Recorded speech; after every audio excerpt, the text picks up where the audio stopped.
다 같이 묵상 기도 드리심으로 수예배로 하나님 앞에 예배하시겠습니다.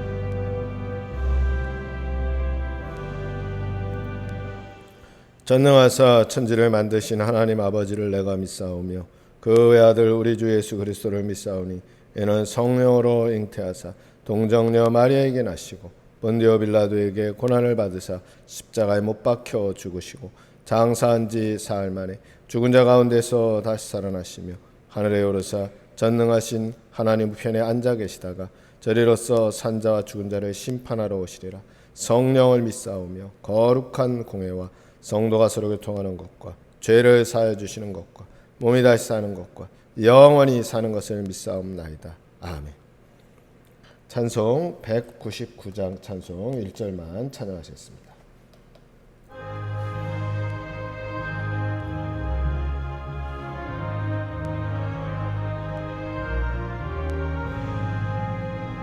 나의 사랑하는 책 비록 헤어졌으나 어머니의 무릎 위에 앉아서 재미있게 듣던 말 그때를 지금도 내가 잊지 않고 기억합니다. 귀하고 귀하다 우리 어머니가 들려주시던 재미있게 듣던 말이 책 중에 있으니 이 성경심이 사랑합니다. 하나님 말씀 보시겠습니다. 하나님 말씀은 요한복음 7장 1절 말씀입니다. 요한복음 7장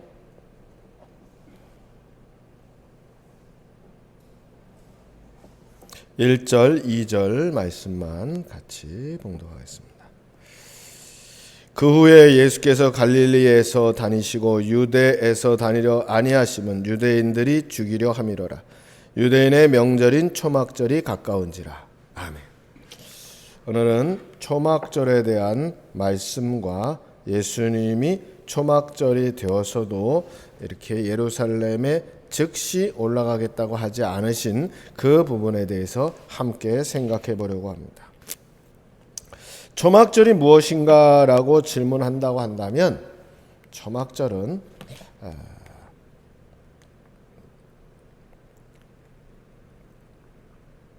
당시에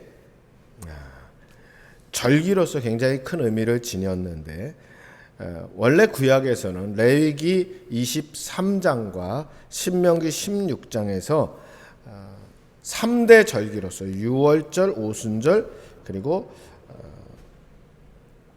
장막절 이렇게 초막절 이렇게 지내도록 했습니다. 물론 이 초막절은 그들의 달력으로는 7월 한 15일 정도 되지만 오늘 우리의 달력으로 이야기하면 추수 때, 가을 추수 때쯤 됩니다. 즉 10월경, 양력으로 얘기하면 10월경 정도 됩니다. 그러면 이건 뭐 하는 절기냐? 이것은 광야 생활의 고생을 기억하는 절기인데 놀랍게도 즐거움의 절기라고 했습니다. 왜 즐거움의 절기냐?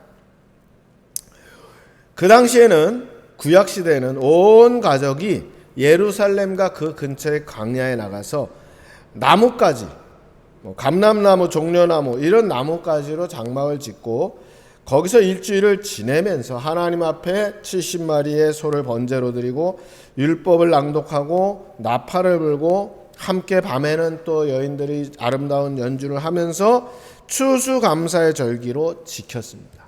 그리고 마지막 날에는 비가 오기를 내년에도 이와 같이 좋은 그러한 일기를 주셔서 비가 오도록 하셔서 하나님 우리로 하여금 또 이렇게 즐거운 절기를 맞이하게 해달라고 이렇게 하는 그러한 성회로 지냈던 겁니다. 이것은 엄밀하게 보면 초막에 거하는, 즉 광야 생활의 어려움을 기념하면서도 동시에 그 가운데서 하나님의 보호와 은총이 있었다. 우리가 이런 어려움 속에 있을 때도 하나님 보호하고 또 우리에게 은총을 주셨다라는 것을 후대 사람들이 기억하도록 이렇게 한 겁니다.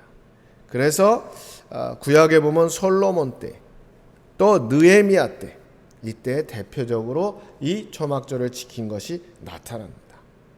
우리가 이 초막절을 원형이라고 보고 예수 그리스도 안에서 이걸 살펴본다면 무슨 의미가 있는가 하면, 초막절은 사람이 지은 처소라고 한다면 마지막 날에는 하나님이 우리에게 주실 그 처소가 있다. 그것을 우리에게 말씀하고 있는 겁니다. 그래서 이 본문과 연결해 보면 요한은 이 초막절을 이렇게 얘기할 때에 구조적으로 5장에서는 질병에 노임받은 병자를 통해서 출애굽의 유월절을 기억하게 하고, 6장에서는 광야에서 만나를 먹은 이런 유대인들을 보여주고, 그 다음에 7장에서는 마지막에 이제 예수님께서 예루살렘에 올라가시면서 초막절을 지키는 그러한 모습을 통해서 예수 그리스도께서 유월절에 십자가를 성취하시고 오순절에 성령 강림을 성취하시고 장막절에는 재림으로 오실 것을 이렇게 보여준다고 이렇게 넓게 생각할 수 있습니다. 그런데 오늘 본문에 보면 그 앞에 이런 말씀이 나옵니다. 1절에 보면 예수님께서 예루살렘에 올라가지 않고 갈릴리에 머무셨다. 왜냐? 유대인들이 예수님을 죽이려 했기 때문이다. 그러면 이 갈릴리에서 뭘 하셨느냐?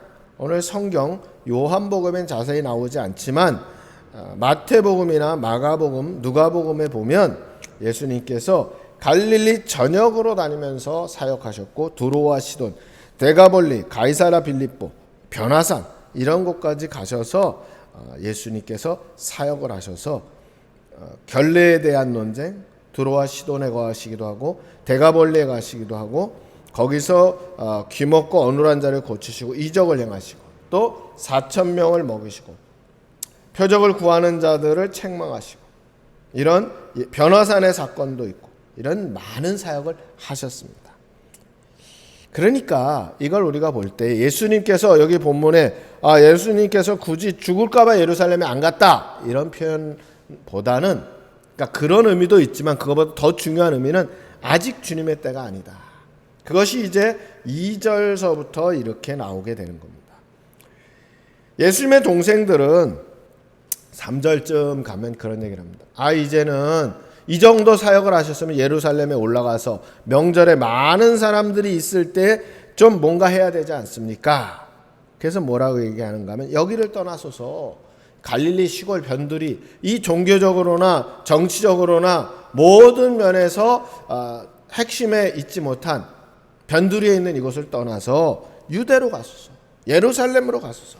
종교의 중심지, 많은 사람들이 모여있는 것, 정시의 중심지, 출세가 보장되어 있는 그곳을 가십시오. 특히 이 명절에 사람들이 많이 모이는 이때 가십시오. 그러면서 뭐라고 했는가 하면, 묻혀서 자기 일을 하는 사람은 없습니다.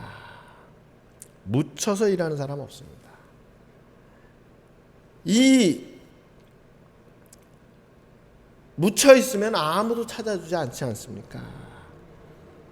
그 다음에 뭐라 했냐면 자기를 나타냈어요. 이만큼 하셨으면 이제 드러내고, 거기에는 어떤 의미가 있냐면 세상적인 성공을 사실은 포함하고 있는 거죠. 근데 예수님은 6절 8절 9절에 보면 아직 이르지 않았다. 하나님의 때가 이르지 않았다. 아직 올라가지 않겠다. 또 머물러 계셨다. 물론 나중에 가시죠. 그러나 뭘 가르쳐 주느냐? 이걸 통해서 제자들에게 예수님 보여주시고자 하는 것은 하나님의 때가 이르러야 간다. 하나님의 때가 아직 아니다. 결론져서 말씀드리면 분명히 장막절은 대단한 명절입니다. 예수님 친히 큰 역사를 일으킬 수 있는 겁니다. 그러나 이걸 통해서 세상적인 명예와 세상적인 그러한 성공을 바란 것이 아니라 하나님의 뜻을 이루고자 할 때에 기꺼이 예수님께서는 제자들에게 자신이 아직은 예루살렘에 머물러야 한다. 예루살렘에 가지 않고 이곳에 머물러야 한다라는 것을 가르쳐주고 있다는 겁니다. 결론적으로 말씀드리면 뭘 말씀드리는가 하면 오늘 우리가 사람들은 누구나 때를 기다립니다. 어떻게 하면 좋을까? 어느 때 이 일을 할 것인가? 근데 그 때가 나의 때인가? 하나님의 때인가를 우리가 고민해 봐야 됩니다. 전도서 3장 17절에 보니까 뭐라 했는 겁니까? 이는 모든 목적과 모든 일이 이룰 때가 있습니다. 그래서 우리는 무슨 일을 하느냐도 중요하지만 어느 때에 그 일을 행할 것인가? 항상 하나님 앞에 기도하고 그래서 하나님의 영광을 드러내는 우리 모두가 되기를 주님의 이름으로 축원합니다. 같이 기도하겠습니다. 아버지 하나님, 세상에는 사람들은 때를 중요시 여깁니다. 그 때가 자신의 때인지 하나님의 때인지를 우리는 구별하게 하시고 하나님의 때를 우리가 이룰 수 있는 주의 사람들에게 주님 역사하여 주시옵소서. 우리 구주 예수 그리스도의 이름으로 감사하며 기도드리옵나이다. 아멘. 찬송 568장 1절 하시고 주기도로 예배를 마치겠습니다.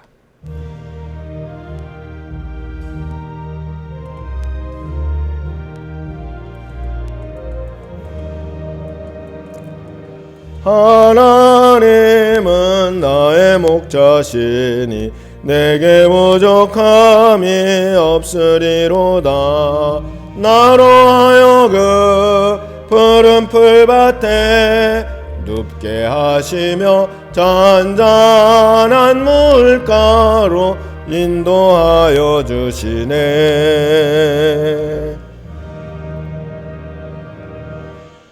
하늘에 계신 우리 아버지여, 이름이 거룩히 여김을 받으시오며 나라의 마옵시며 뜻이 하늘에서 이루어진 것 같이 땅에서도 이루어지이다. 오늘날 우리 일용할 양식을 줍시고 우리가 우리에게 죄진 자를 사해 준 것 같이 우리 죄를 사해 줍시고 우리를 시험에 들게 하지 마옵시고 다만 악에서 구하옵소서. 그 나라와 권세와 영광이 아버지께 영원히 싸움나이다. 아멘.